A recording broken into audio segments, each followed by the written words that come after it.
আসসালামু আলাইকুম রহমতুল্লাহি ওয়া বারাকাতুহু। প্রিয় দর্শক বৃন্দ, আমাদের সম্মুখে অনেক সময় অনেক বিপদ এসে দাঁড়ায়, অনেক মুসিবতের ভিতরে আমাদের পড়তে হয়। অনেক সময় দেখা যায় সাধারণত যারা মুসলমান আছি, মুসলমানদের দিলের ভিতরে থাকবে ইমানি নূর, কিন্তু সেই ইমানি নূর দিলের ভিতরে থাকে না। অন্তরের ভিতরে গাফলত সৃষ্টি হয়, দিনী কাজ ভালো লাগে না, আল্লাহ আল্লাহ রসুলের বিধান মোতাবেক চলতে ভালো লাগে না। ইবলিস সে দিলকে গাফলতের ভিতরে ফেলাই রাখছে।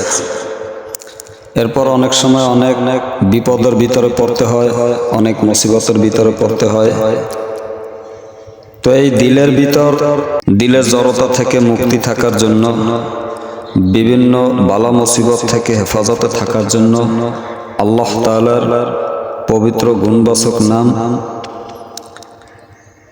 পবিত্র দুইটা গুণবাচক নাম ইয়া রহমানুর রহিম, ইয়া রহমানুর রহিম, ইয়া রহমানুর রহিম, এই দুটি নাম যদি কোনো ব্যক্তি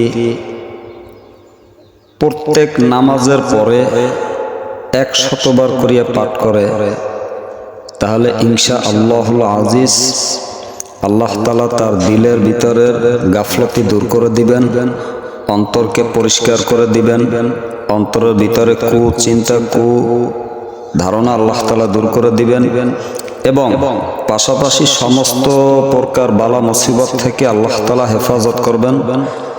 আল্লাহ তাআলা বালা মুসিবত থেকে নিরাপদে রাখবেন।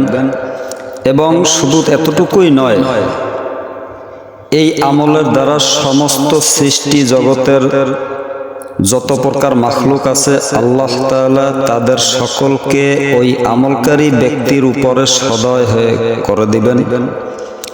অর্থাৎ সমস্ত সৃষ্টিকুল ওই আমলকারী ব্যক্তির উপরে সদয় হবে, নরম হবে। দুনিয়ার কোনো মাখলুক তাকে কোনো ক্ষতি করবে না, করতে পারবে না ইনশাআল্লাহুল আজিজ। আল্লাহ তাআলার এই গুণবাচক নামের এতই পাওয়ার, এতই ক্ষমতা, আমরা যদি আমল না করি তাহলে বুঝতে পারবো না। যেহেতু আল্লাহ রাসূল সাল্লাল্লাহু আলাইহি ওয়াসাল্লাম বলেন, আদ-দুআউ সিলাহুল মুমিন, দোয়া হইছে মুমিনের অস্ত্র, হাতিয়ার। অতএব এই আমল, মুরাব্বিয়ানে কেরামরা বলতো যে আমলে আউলিয়া, বেআমলে দেউলিয়া। আসলে আমরা যারা আমল করি তারাই একমাত্র ফায়দা পাই, আমল না করলে কেউ ফায়দা পাবে না। অতএব একটু আমল করে দেখেন, আমরা রাস্তায় হাঁটাচলা করতেছি, এই দুইটি নাম 100 বার পড়া যায়। কাজ করতেছি 100 বার পড়া যায়। এরপরে নামাজ পড়া জায়গায় বসে 100 বার পড়তে সময় লাগে মাত্র 4 থেকে 5 মিনিট, এরকম একটা টাইম লাগে শুধু 100 বার পড়তে।